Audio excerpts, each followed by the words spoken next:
Hello guys, सब कोई को झारखंडी जोहार, गुड मॉर्निंग। तब हम सुबह सुबह किचन में हैं और हम बना रहे हैं परवल का सब्जी। इसे पटल भी बोलते हैं और हम फ्राई करके बना रहे हैं। आप लोग भी ट्राई कीजिएगा, ऐसा बहुत टेस्टी लगता है। तो देख सकते हैं मेरा कढ़ाई पे तेल गर्म हो चुका है। फिर हम डालते हैं इसमें प्याज।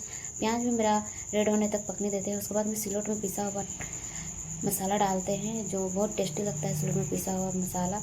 तो देख सकते हैं इसको भी अच्छा से थोड़ा देर पकने देना है। पक जाने के बाद 2 कटा हुआ टमाटर डालते हैं। फिर इसे भी चलाते हैं, कहे कि इसको भी पकने देने के लिए डालते हैं नमक, कहे गल जाए अच्छा से। स्वाद अनुसार नमक डालना है। फिर नमक डालने के बाद क्या है, इसको भी अच्छा से चलाते हैं कि अच्छा से पक जाए, अच्छा से गल जाए।